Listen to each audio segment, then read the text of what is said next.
Today's video is about a step-by-step self-healing journey that I put together for learning how to heal after domestic violence.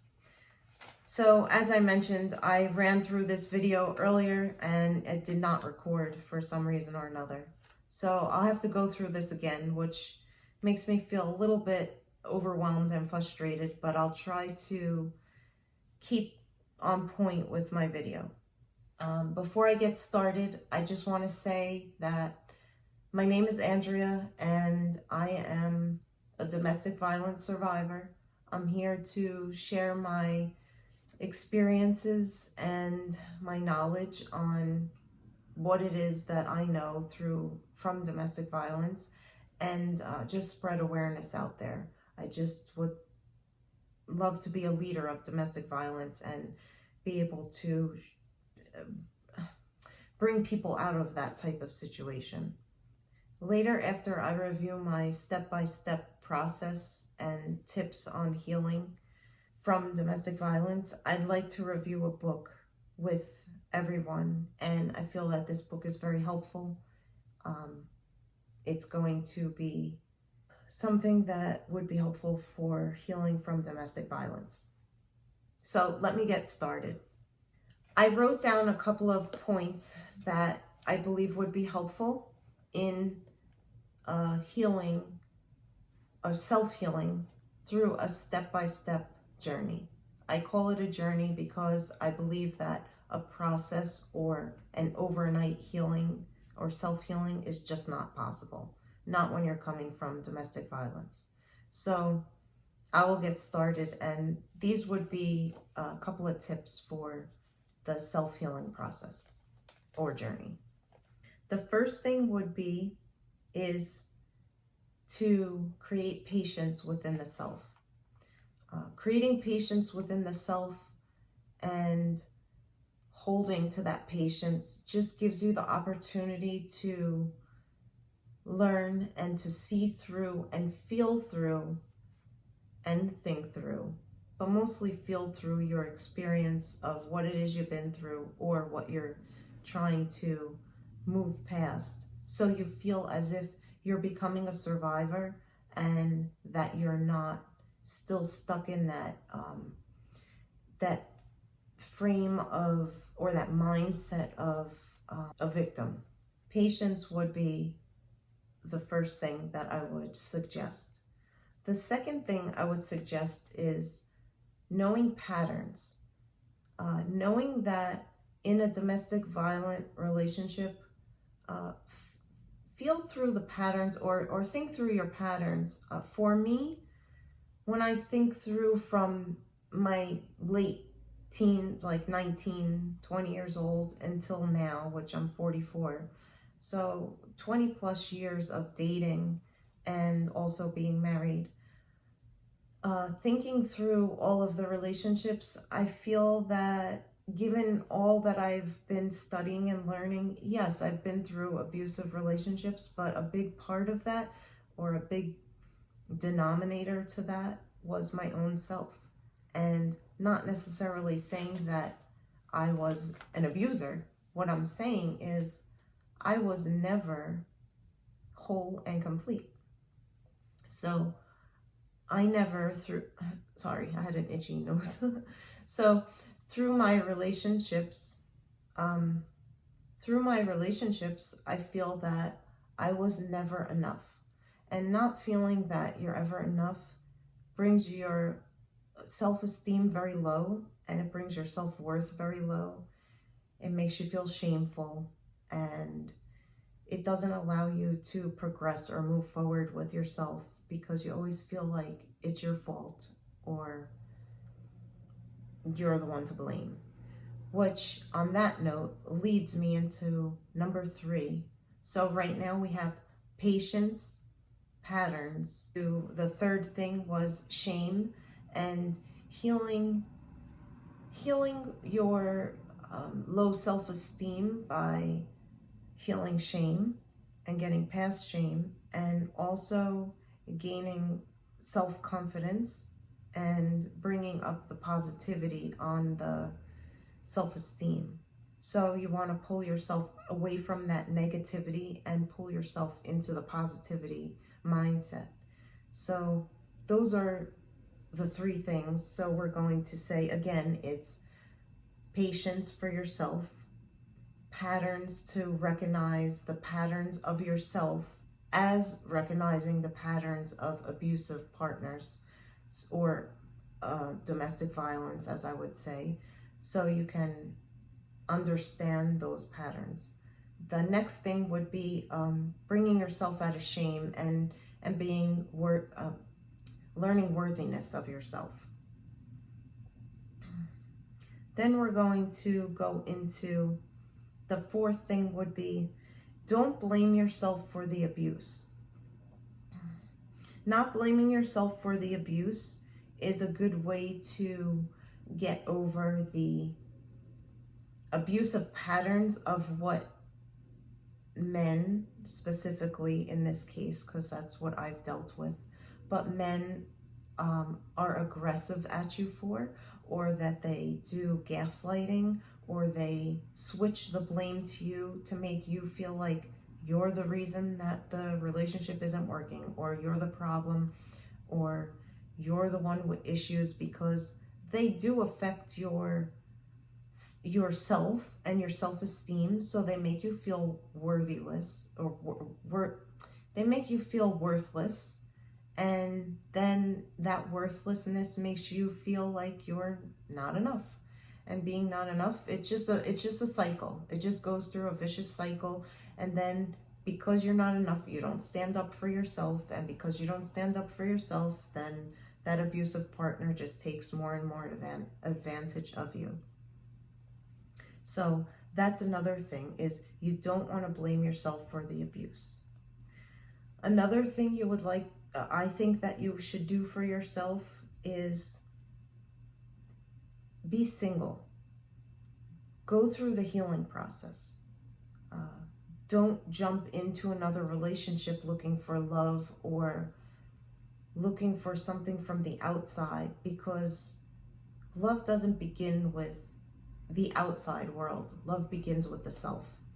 So I'm going to tie this all up at the end of my video, but I'm going to just try to move through this a little bit quicker, although I'm not at the moment because I lost my train of thought. So again, we're going to be single. Try to live life as a single person and take yourself out on dates, or try to love yourself in certain ways. Like for a female, for me, I like reading, so I sit and I read, or I like to get my hair done, or go get my nails done, or just enjoy maybe speaking to girlfriends, or just trying to have that self-awareness for yourself, or try not to look for love outside of yourself. You need to heal yourself first, and that's the step-by-step journey that I'm speaking of for the self-healing. Okay, so now another thing I would say is to create healing within your spirit. And if you do practice religion or spirituality, whichever, gain your awareness and gain your inner strengths from your religion or your beliefs, or your higher up belief system is basically where I'm coming from. And you want to take into consideration that quiet time and that peace of mind, that calmness and that stillness. Those are things that you want to take into consideration in order to create that self-awareness for yourself and in your heart, for your love and for your compassion for yourself and for your sanity and your safety. Nobody can make you safe on the outside. It's you internally that makes yourself safe. Safe, especially coming from domestic violence, safety is a big concern, a big issue. pull yourself out of that heightened that heightened sensitivity and that heightened alertness. Is something that I've dealt with for many years. And just pull yourself out of that and give yourself that sense of calm and that sense of safety, knowing that you can recognize red flags, or you can recognize abuse and not have to feel fearful of it, and just have that patience for yourself to give yourself that time and feel that confidence and that awareness that you're giving yourself. I know that I'm talking like crazy right now at this point, but I'm trying to just reiterate my first video that I completely did not even record 1 second of it. So I'm trying to pull it all together again, and hopefully I'm doing a good job. So those are the things that you want to learn about for yourself. So that's, to kind of sum it up, there's patience, there's patterns. You want to find out your self pattern, and then you want to find out the patterns of the abuser. Typically they have, typically they all have similar patterns. They're very aggressive, they're emotionally aggressive, they're abusive, they're gaslighting, sometimes they're narcissists, so you have to deal with that. Mine, the one that I dealt with, my ex-husband, was narcissist, also carried psychopathy traits, so he was a psychopath in certain manners. So it really was a whole lot to deal with. And these are the things I'm just putting awareness out there for. So then you want to, not blame yourself. That was another point that I wanted to give on the self-healing journey. Not blame yourself for the abuse.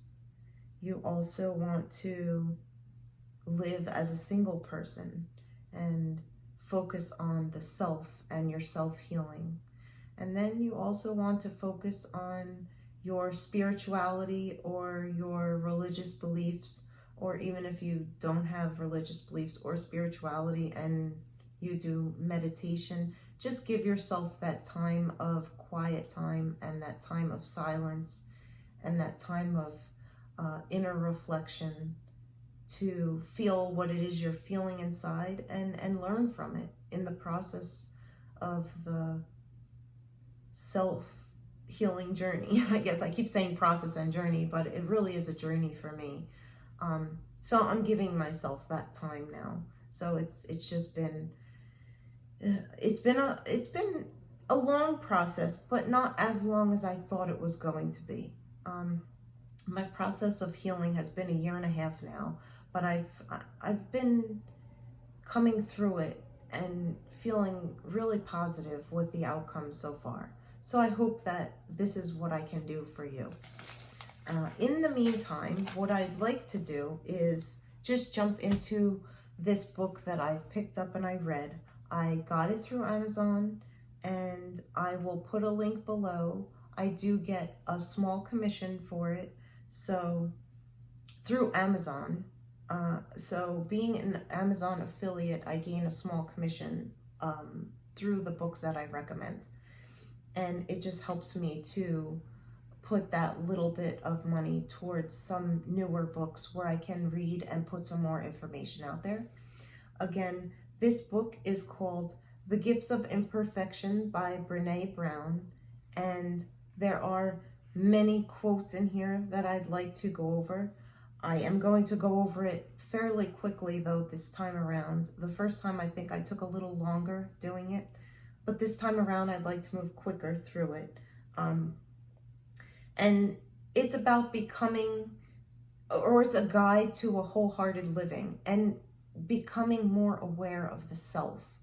So once I read some of the quotes out of this book and some of the points that I think would correlate to my step-by-step journey to self-healing, I think that in the end, when everything is complete, it all generally boils down to one word, and that one word is called self, S-E-L-F, L-F. So the self is the biggest part to the healing process from domestic violence. So learning about the self is a huge step in dealing with and healing from domestic violence. Although we know that the domestic violent partners or abusers are the causes of the abuse, it is the self and the unaware of the self that causes the breakdown and the low self-esteem and the feeling unworthy of the self, that, or feeling not enough, that creates the counteraction, if you want to say, for the abuser to go against you. So as the abuser abuses you physically, emotionally, mentally, financially, whatever the case, as you're not healed and you're not healed from the self, you're just gonna, I don't want to say it in this sense, but you're going to receive the abuse. You're going to just keep accepting the abuse as if it were your problem. And this is where we need to break that barrier. So we do know the abuser is the abuser. But what we don't know as we are in an abusive relationship is that the self is what needs to be healed. If we don't heal the self and we don't love ourselves, we will never understand the abuser, and we will never understand the tricks and the tribulations that they do and they put on us, such as gaslighting, for instance, and how they throw all of that on us as if we were the problem. Now, the abuser also has self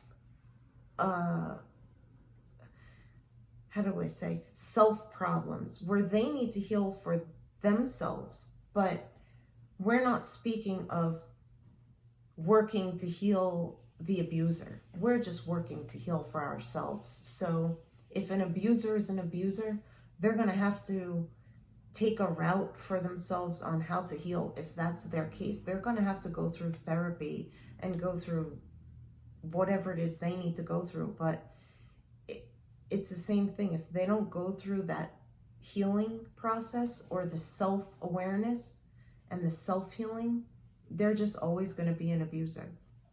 But knowing to become a survivor from an abuser, that's a different story. So this book, The Gifts of Imperfection, although it's not speaking of domestic violence in this book, there are parts to this book that I feel are 100% for self-awareness and that self-healing and that self-wholehearted living.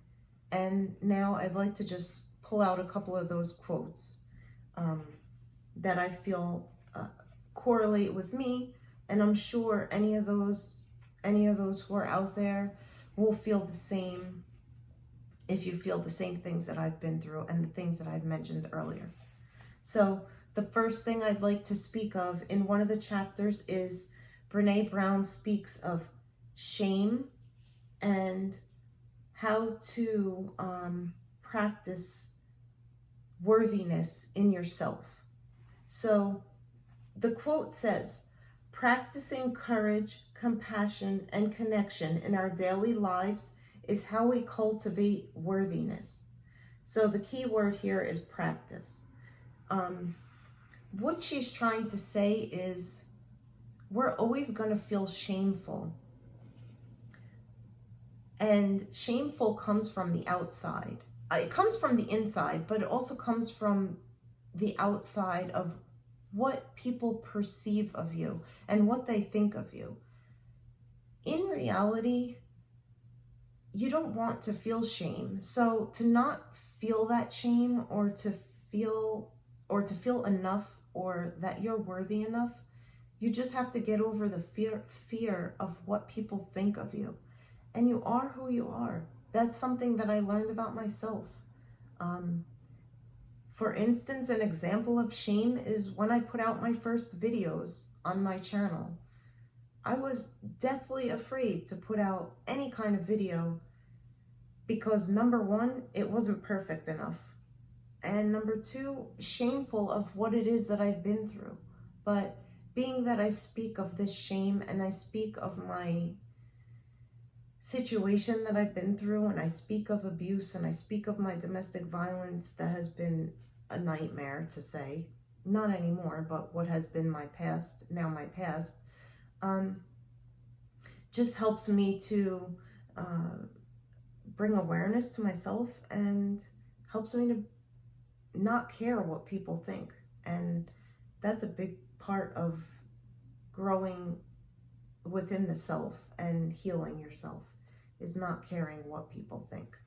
So that's one part of the book that she puts, she as in Brené Brown, puts into a couple of chapters. And it's really interesting to read and learn the connection from shame into other parts that I'll recommend. I'll read in just a minute, but how to practice the worthiness and self-worth. And it's just a good read for that. So now I'm going to move into the next quote. And it's something that I mentioned in my healing, which was, I think I did anyway. I did on my first video. If I did not mention it in this second video, another point I was making for the the step-by-step self-healing journey was boundaries and compassion. So one thing that we don't know how to do are create boundaries. Somebody who accepts abuse, but who is on the shameful side of abuse, or such as myself or any of those who are watching this video want to learn how to become a survivor. And if you feel that you're still a victim, creating boundaries is a huge way to overcome abuse and overcome somebody putting you down. So creating boundaries or saying no is a big part to healing the self. Creating boundaries goes like this. If an abuser is speaking to you in a manner that you don't feel comfortable with, and they're yelling at you, typically as a unhealed self, so typically as a victim, if you want to call it, you take that abuse as you're the problem. And when I say you, I'm speaking for myself. I took it in a self-defensive mode. I was always defensive, rather than standing up for myself and setting a boundary and saying, I feel, you can say it like this, I feel as if the way you're speaking to me is overwhelming and it just doesn't come across properly.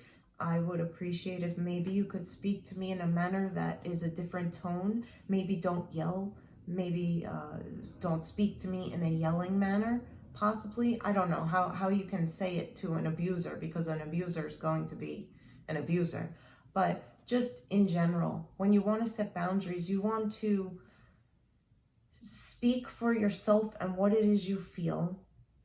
Then you want to state your boundary, as I mentioned, how you can state your boundary. And then you want to abide by your boundary.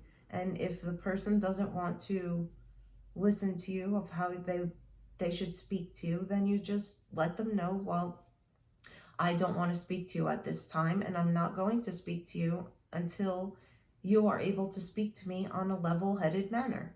And end of story. And that's your boundary. So again, Brené Brown goes through this in her book, The Gifts of Imperfection.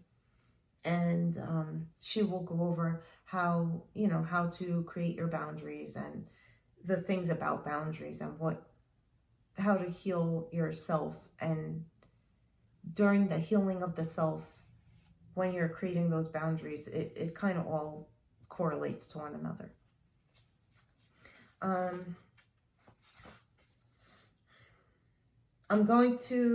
So this one is about worthiness.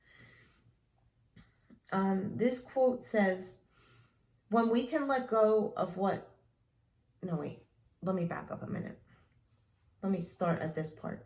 It says, that one thing is the belief in their worthiness. It's as simple and complicated as this. If we want to fully experience love and belonging, we must believe that we are worthy of love and belonging. When we can let go of what other people think and our own story, we gain access to our own worthiness, the feeling that we are enough as we are, and that we are worthy of love and belonging. I believe that this statement and this quote is the truest of the healing of the self, because all we look for as a human is love and belonging. And when we look for that love and belonging with somebody that's coming, or somebody that's a victim and coming from an abusive standpoint, they're looking for that love and belonging on the outside. So when I say that, they're looking for it from a partner. They're looking for it from a friend. They're looking for it from whatever the case may be. However, that love and belonging and to feel a part of actually comes from the self and the healing of the self. When you're healed and you have that self-healing, then you know that you're loved, whole and complete, and you're everything to yourself. So it doesn't matter what other people, how they think of you. Yes, can you get into a relationship with a good person and that person loves you? Of course. But that person is not going to love you if they don't love themselves. So same situation for yourself. You have to love your inner self in order to be able to love somebody else on the outside, and vice versa. So somebody on the outside has to love themselves in order to love you as yourself. I don't know if that made sense, but what I'm trying to say is you'll never have that healthy relationship if you don't heal yourself first and love yourself first, so you can have that person on the outside to love, and vice versa. That person on the outside will, unless they're healed, they will come into the relationship broken, and you'll never have that healthy relationship, and it'll always wind up being either a bad relationship or turn into domestic violence, or you'll always be a victim. But if you're healed, you won't be a victim anymore. Now you're just moving into survivor. And being a survivor is about learning and growing about the self, and you want to be loved and belong. And to be loved and belong, you need to learn that from your heart and learn from the inside. And once you learn that love and belonging, then it doesn't matter what people think of you from the outside. And it took me a very long time to realize this. So just stating that one quote, Brené Brown has a lot going on in that chapter, those couple of chapters.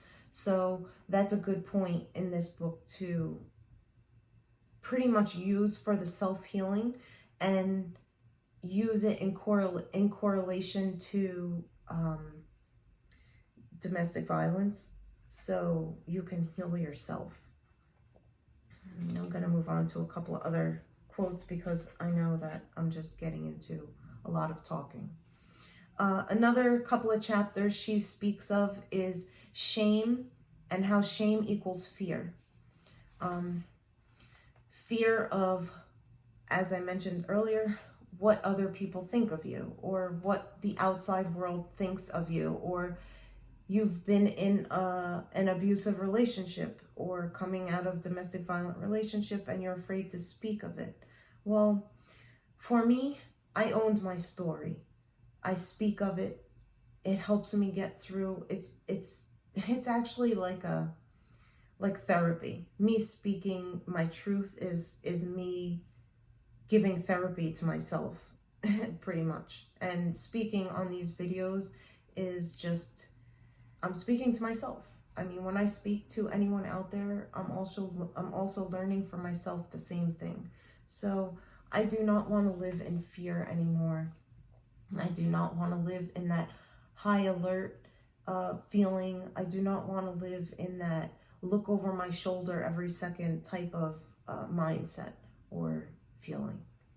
So again, she speaks of shame equals fear.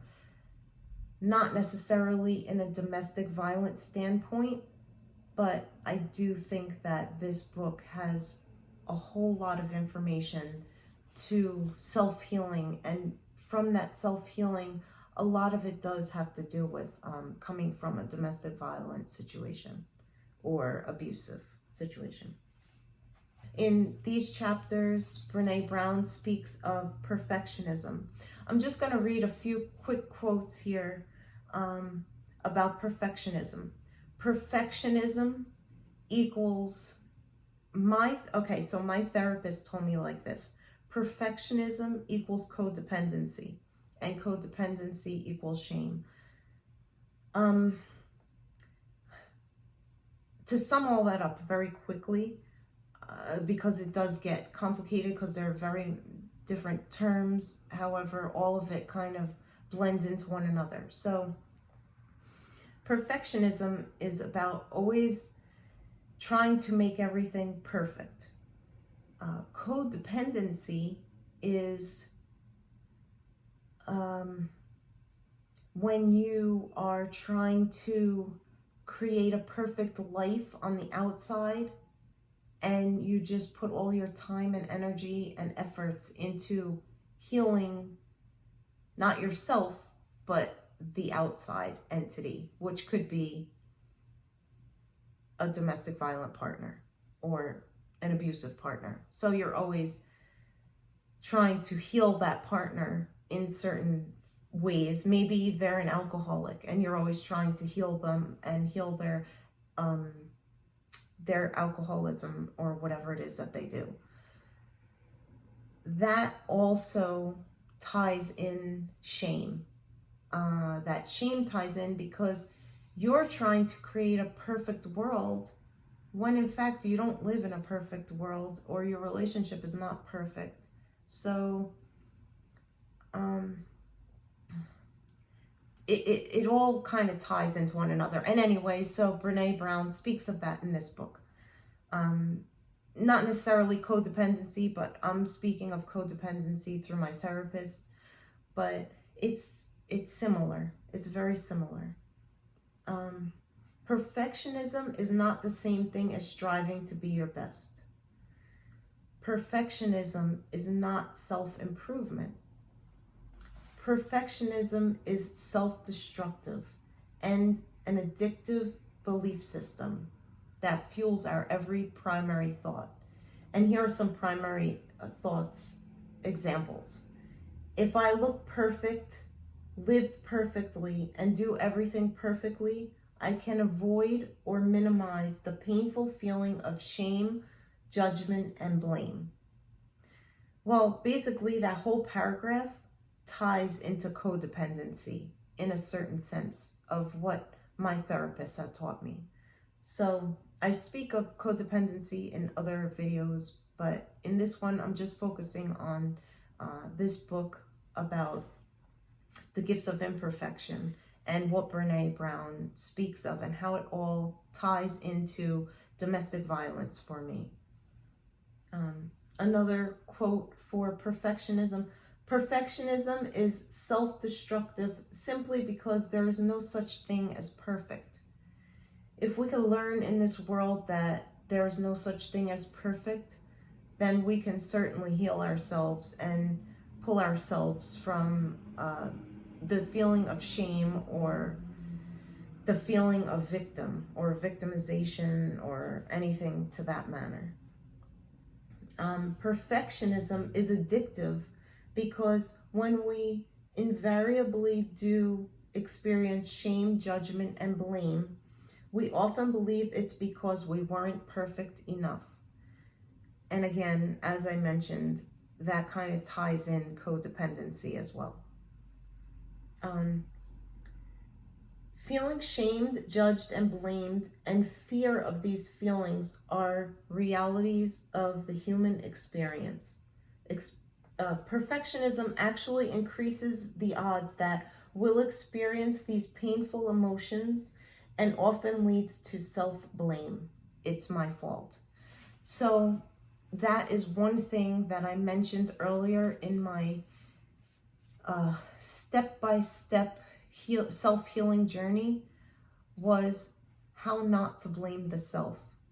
Well, this book suggests how not to blame the self, and Brené Brown goes through this. And as I mentioned a million times already, that this book not necessarily has anything to do with domestic violence, but it does have to do with self-blame, feeling shame, and feeling fear of speaking truth, and also feeling like it's your fault, especially when you're the victim of domestic violence.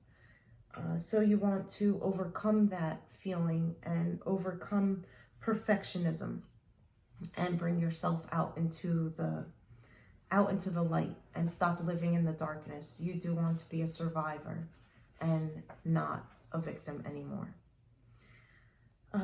Last thing I would like to mention is, it's not necessarily a quote, but what I'd like to mention is what I mentioned earlier in my step-by-step self-healing journey, is spirituality and bringing peace and calm to your life.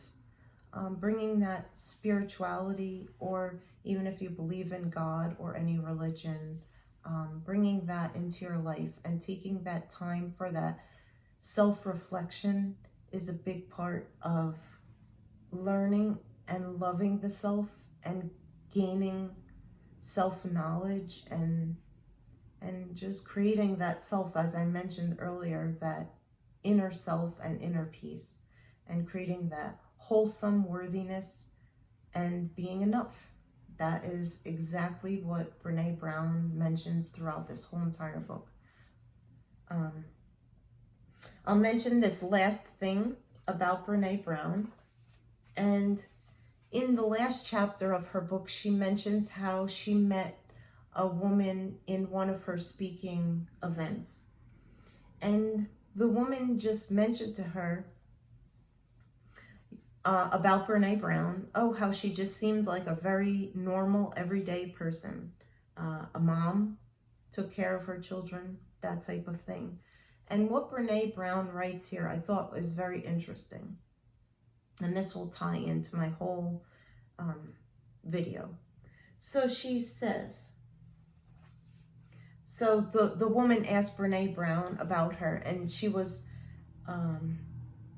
very surprised that she was a researcher and how she did not look like a researcher. So Brené says, the journey that led me to becoming a researcher was anything but a straight and narrow path, which ironically is probably why and how I ended up studying human behavior and emotion for a living.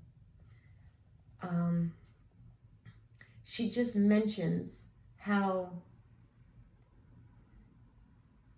she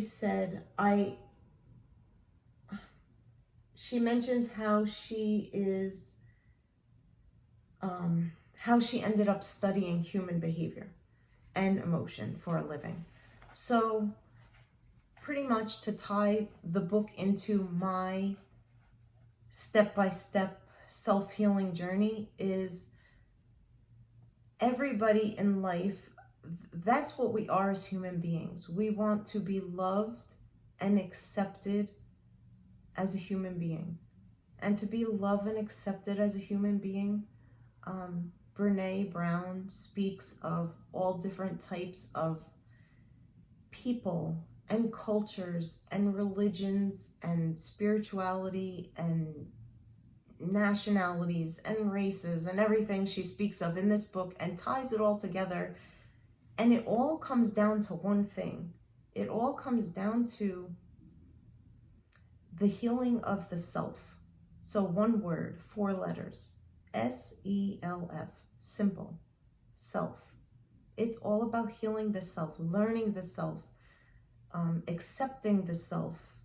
And all of these things are going to create love within the self. And when you have that love within the self and that worthiness, and that you are enough, and you're born enough, and you are enough, and no matter what you can do in life, you have to be accepted for who you are. And people just have to understand that.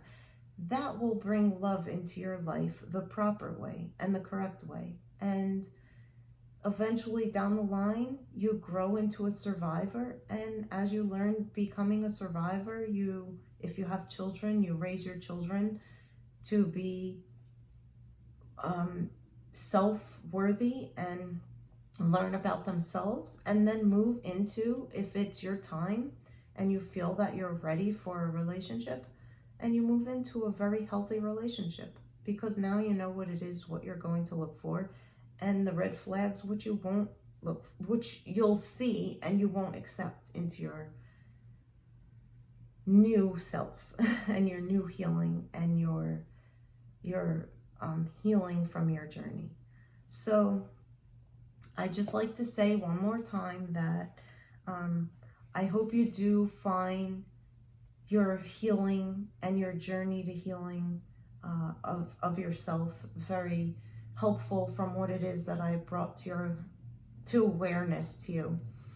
And again, the Gifts of Imperfection by Brené Brown, I will put a link below, and it will be, you can purchase it through Amazon, and I am an affiliate through Amazon, so I do gain a small commission from it.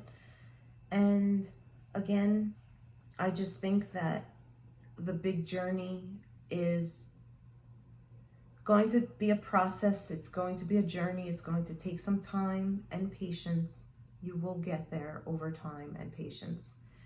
And you will be happy, and you will feel grateful, and you will heal. And I feel that you will love yourself first before you move on into a new chapter of your life. If you feel that this information was helpful, give it a thumbs up. Again, leave me any comments below or any questions, anything that you feel that I can help you out with. Give yourself some connections, gain connections, whether it be family or friends. Also look for any kind of national domestic violence helplines. They can help you. They're open 24 hours. But again, if you can't find, or you don't feel comfortable with any of those kind of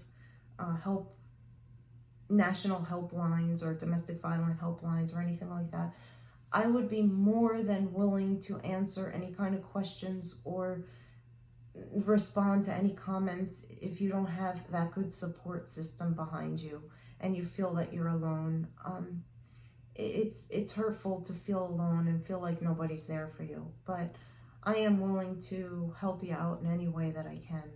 Again, I'm here to just bring awareness and be able to help those out there that are suffering from domestic violence or feeling that victim state. I just want you to feel like you can move into that survivor state and be there and stay there. So if you are interested in finding out more from my videos, or finding out more information, or having more information and learning on more of my videos, then please subscribe below. Again, If you like it, give me a thumbs up. I look forward to putting more information out there. And I wish you all a blessed day, and have a happy day too. So again, think of the self, true self in the heart, and you will definitely move forward towards a whole and complete and self-worthy and be enough type of attitude. And I just wish all the best and to a happy healing journey of the self. Okay, bye. I bless you all. Mwah. Love you guys.